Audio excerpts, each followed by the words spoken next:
You said that if the Nuremberg principles were applied, every post-World War II president would be indictable. It's probably true. Can we run down them real fast? What did Eisenhower do that you would indict him for? Eisenhower overthrew the conservative nationalist government of Iran with a military coup. He overthrew the first and last democratic government in Guatemala by military coup and invasion, leading to years of, in Iran it led to 25 years of brutal dictatorship, finally overthrown in '79. In Guatemala it led to massive atrocities, which are still continuing. That's after almost 50 years.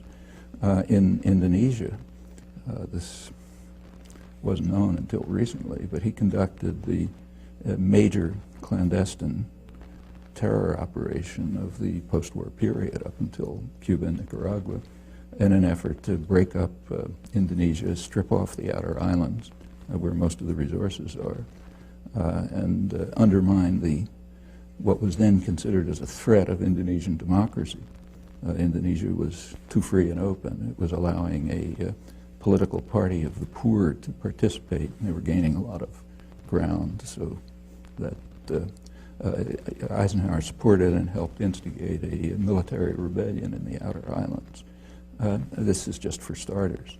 These are all indictable offenses. What about Kennedy? Kennedy was one of the worst. Kennedy, first of all, invaded South Vietnam. During the Eisenhower administration, they had blocked a political settlement in 1954 and instituted a kind of a Latin American-style terror state, which had killed maybe 60 or 70,000 people by the end of the Eisenhower period, and had instigated a response, a reaction. Kennedy recognized that it couldn't be controlled internally, so he simply invaded. In 1962, about a third of the bombing missions were carried out by the U.S. Air Force in U.S. planes with South Vietnamese insignia, but U.S. pilot.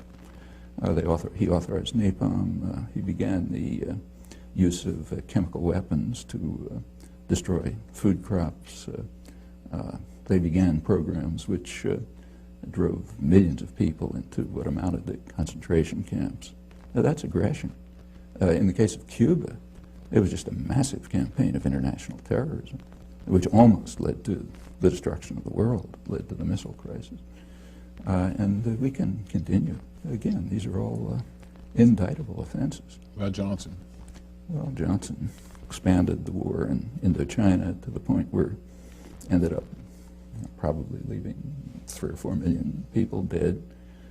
He invaded the Dominican Republic to block what looked like a potential democratic revolution there, supported the Israeli occupation in its early stages. Again, we can go around the world. Take, say, Carter. You know, I'll get there, but Nixon's next. Nixon, we don't even have to talk about. We can skip that one, okay? But Ford, then Ford. Well, Ford was only there for a short time, but long enough to endorse the Indonesian invasion of East Timor, which became about as close to genocide as anything in the modern period. They pretended to oppose it, but secretly supported, in fact, not so secretly.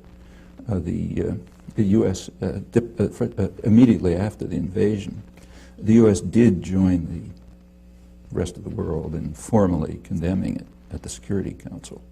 But Ambassador Moynihan was kind enough to explain to us, in his words, that his instructions were to render the United Nations utterly ineffective in any actions it might take to counter the Indonesian invasion. And he says proudly that he did this with considerable success. His next sentence says, in the next few months, it seems that about 60,000 people were killed. And then he goes off to the next topic. That's the first few months, went on to probably hundreds of thousands. Formally, the U.S. announced a boycott of weapons, but secretly it increased the supply of weapons, including counterinsurgency equipment, so that the Indonesians could consummate the invasion. That's just a short period in office, but that's indictable. Seriously, in fact, that's a major war crime. Carter? Carter increased, as the Indonesian atrocities were increasing. They peaked in 1978. Carter's flow of weapons to Indonesia increased when Congress imposed human rights restrictions. By then there was a human rights movement in Congress to block the flow of advanced weaponry to Indonesia.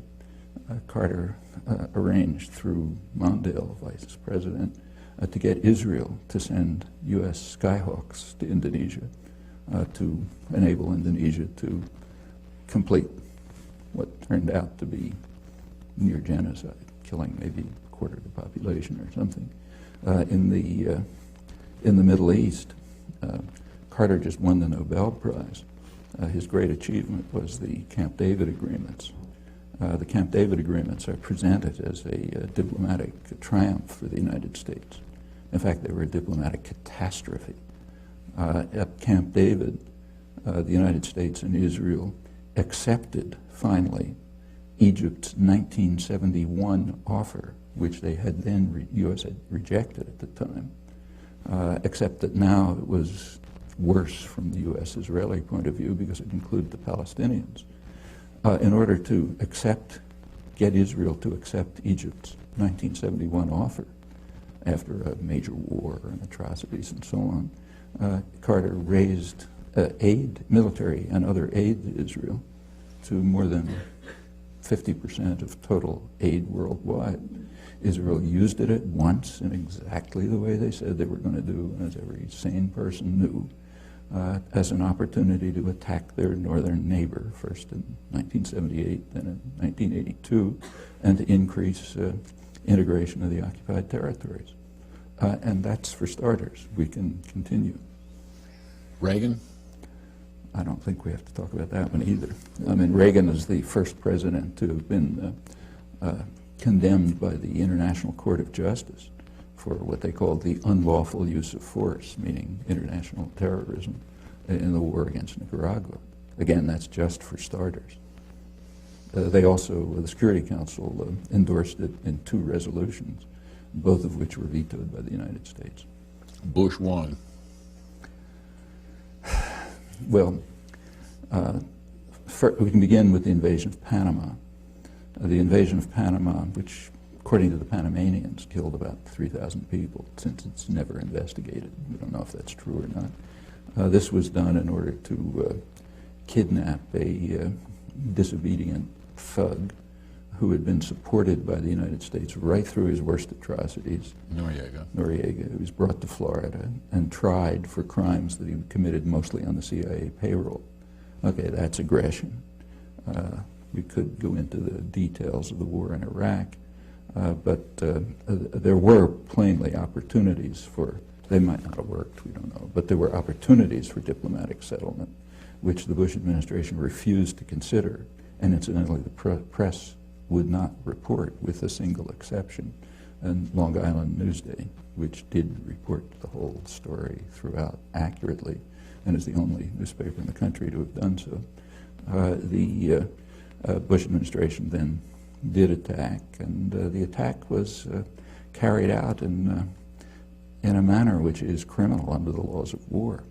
They attacked infrastructure. I mean, if you attack New York City and you destroy the electrical system, the power system, the sewage systems, and so on, that amounts to biological warfare, and that's the nature of the attack. Then came a sanctions regime, which it's mostly Clinton, but began with Bush, which is, by conservative estimates, killed hundreds of thousands of people while strengthening Saddam Hussein. That takes us off to Clinton, which, that's the beginning, but that's by no means the end. We can run through it. Well, we can run through that one case suffices. All right. But there are plenty of others. Bush too? Well, let's go on with Clinton. Okay. And one of Clinton's minor escapades, very minor, was sending a couple of cruise missiles to the Sudan to destroy what they knew to be a pharmaceutical plant. There was no intelligence failure. According to the only estimates we have from the German ambassador and the regional director of Near East Foundation, who does field work in Sudan, both of them estimate several tens of thousands of deaths from one cruise missile attack. It's pretty serious. If somebody did that to us, we'd regard it as bad news. And again, we can continue. In the Middle East, for example,